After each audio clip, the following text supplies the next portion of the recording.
Ila kwa wale wateja mliokuja nao ana mashepu, kuna yule mmoja ana mshepu, yani mshepu wake upo hivi juu.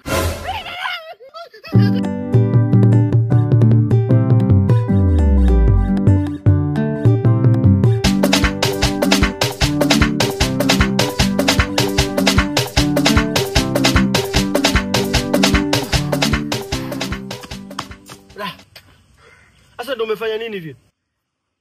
Kitendo cha dakika moja tu kumaliza kushusha jiwe, umezingua, ameondoka sasa.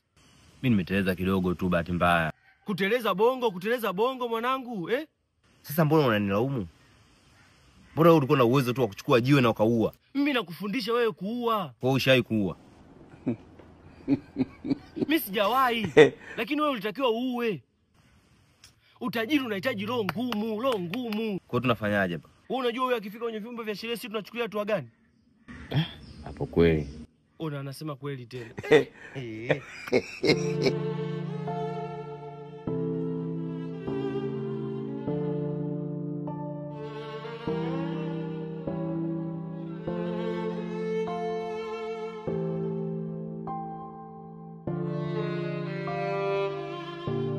Hamna bwana, mimi siwezi nikamwambia kama hapo nataka umchezee tu endapo akizaa mtoto wa kike bwana. Sio, lakini umeoa ndugu yangu. Shem, umesemaje? Aha. Shem nasemaje? Yeye anadhani mimi eti nitakwambia wewe kwamba anataka kuchezea endapo tu kizaa mtoto wa kike. Maana ana mke huyo amezaa watoto wa kike wengi. Sio yeye ameoa na unaona?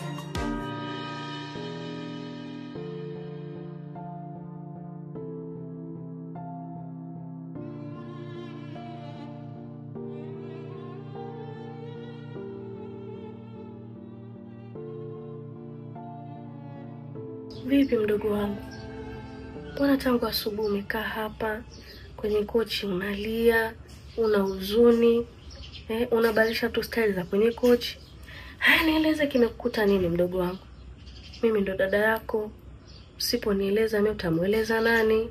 Dada Zuberi. Zuberi? Kafanya. Dada Zuberi ameoa.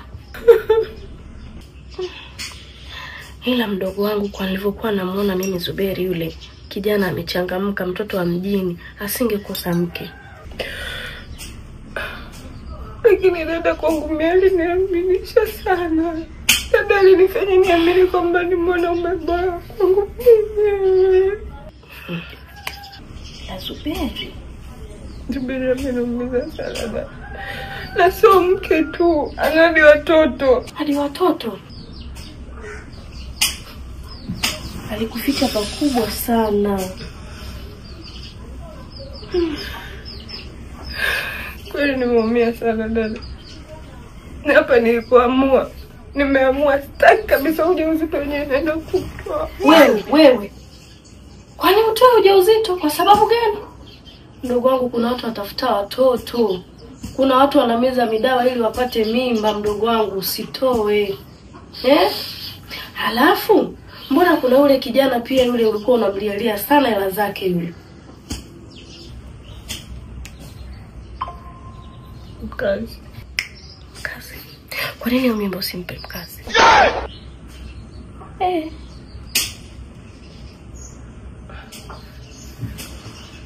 Kama futa kwanza machozi. Yule hawezi kuchomoa. Hiyo mimba ukimpa mkazi atalea. Yaani lazima akulee mtoto wako. Dada umejua kunifariji. Ila sasa dada yangu, ikitokea siku akastuka hivi inakuwa. Hawezi kujua mapema hivyo, atakuja kujua labda baadaye sana. Na sio rahisi pia afahamu. Mdau mkatotoka mkashakuwa kuwa. Sasa toe mimba na kati mtu yupo kabisa anaweza akakulea.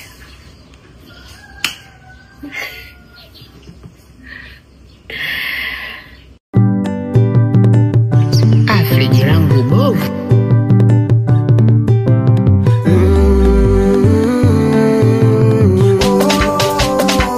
Friji langu aligandishi. Kompresa mbovu iko kwa fundi.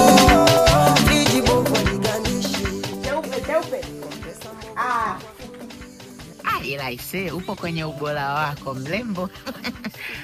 Aise, mambo? Safi, niambie. Safi. Unanikumbuka? Nivoangalia hizo nguo zako, hiyo suti na viatu, nafikiri nakukumbuka. Mimi ndo yule ambaye niliokuwa kwenye kile kiwanja cha mgogoro, mgeuziwa kile kiwanja. Ole, nikageuka kuwa superhero. Asante, tunashukuru. Maana bila wewe saizi tupo kwenye mgogoro mkubwa sana. Mngefungwa kwa sababu kile kiwanja kilikuwa chini ya usimamizi wa jeshi la polisi. Kikona migogoro. Imagine. Vipi lakini mmepata kiwanja kingine au bado? Hatujapata kwa kweli. Maana madalali wengi ni matapeli sana. Achana na wale madalali matapeli bwana. Sasa mimi ndawasaidia. Kuna kiwanja kipo huko bwana, ni kizuri zaidi ya kile, imagine. Kweli kisiwe kama kile, na sijui kama rafiki yangu atakipenda. Kile ni kiwanja kizuri na imani mkienda tu kukiangalia, sawa, mtakipenda. Basi sawa, hakuna shida. Okay, haina shida. Sema hapa mchawi tu mawasiliano. Okay, nilikuwa naomba namba yako. 07. Hapana, leti niandike mwenyewe. Uandike? Na? Naomba niandike mwenyewe. Sema una mwandiko mzuri. Yaani mwandiko mzuri kwenye simu wewe, nawe akili zako si upoje? Utanipigia basi. Haya. Kwa hiyo ni save nani? Au ni save Nyashi? Kwa kutuvurugia biashara zetu umeona haitoshi. Kwa hiyo umeamua kuchukua na wateja wetu. Wawaji wakubwa nye, tena kesi yenu ipo kwa mwenyekiti. Na tutakuua sasa hivi. Wawaji wakubwa. Friji langu bovu.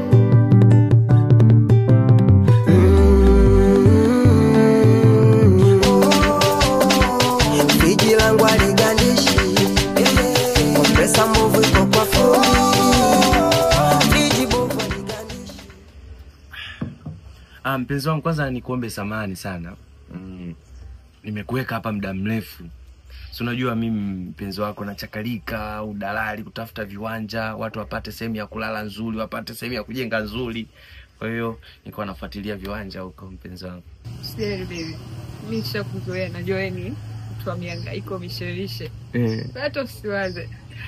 Unaendelea safi.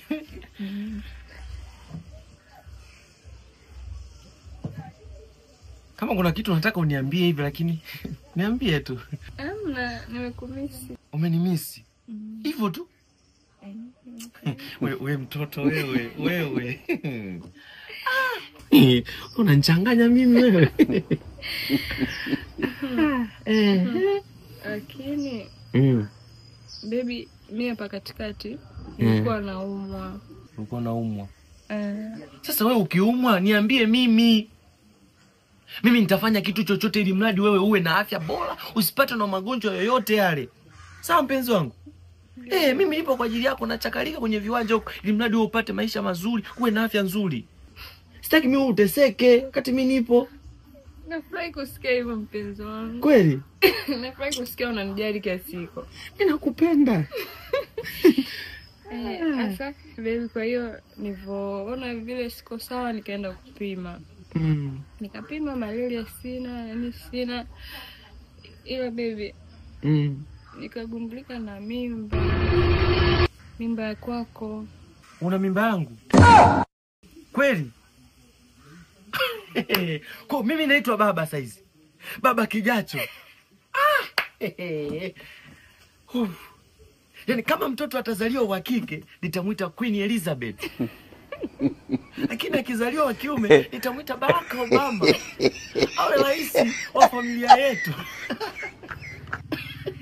Wewe unanifurahisha. Umeibeba furaha yangu. Kwanza kanasemeje? Amekumisi. Amenimisi. Mapema mbona?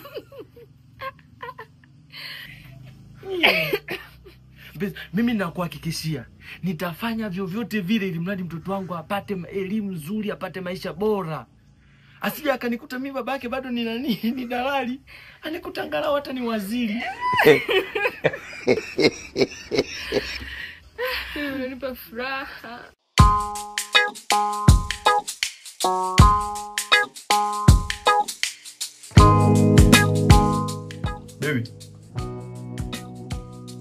Baby, fanya tondoke.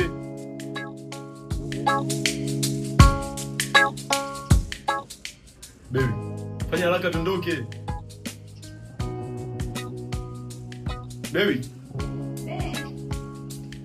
Nakuja. Fanya haraka tondoke.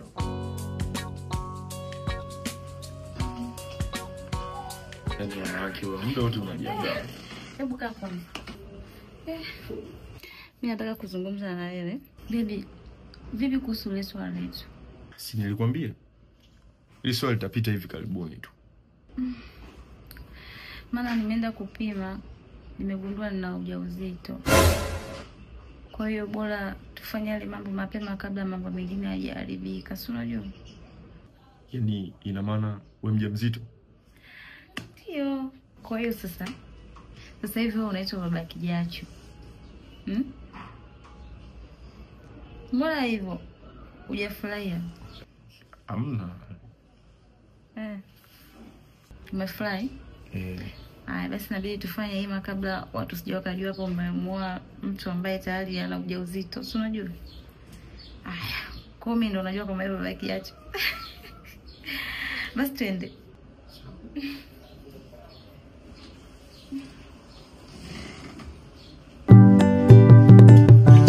Friji langu bovu.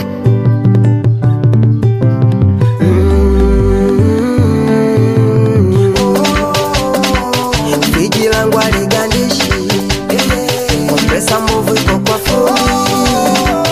Friji bovu aligandishi, kompresa mbovu iko. Unieleze kila kitu kuhusu rafiki yako Zuberi. Unajua siku ile Shem nilikuwa nina hasira sana kama ungekuwa ni wewe. Maskini. So nikaona leo nikuite Shem niambie kila kitu kuhusu Zuberi na kuomba Shem yule ni rafiki yako. Naomba uniambie kila kitu kumhusu yeye Shem yangu.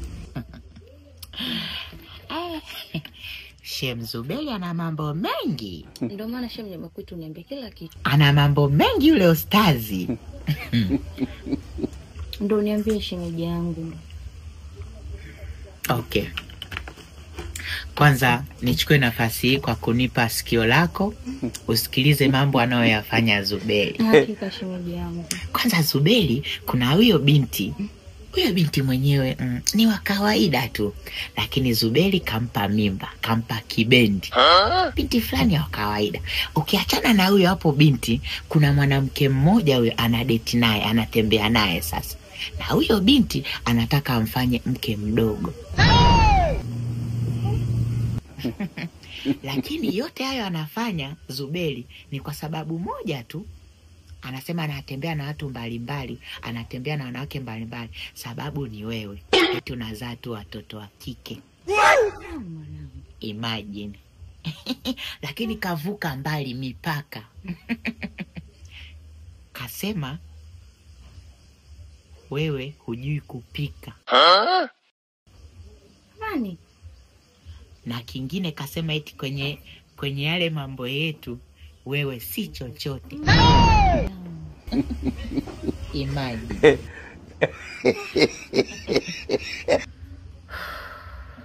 Asante Shem.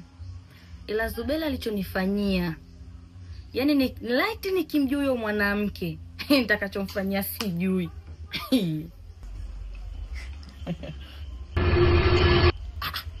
Shem, usigeuke nyuma. Usigeuke nyuma.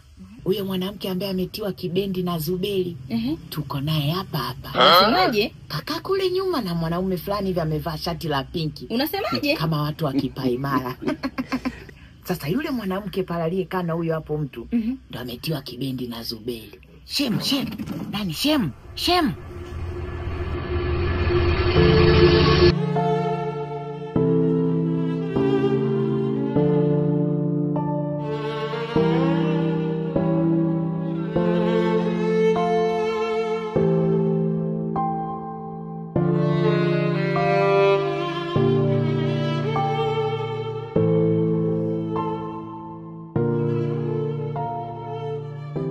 Wewe ni bingwa kutembea na meza watu. Baby una? Mimi mwenyewe simjui. Yaani wewe umetembea na Zuberi.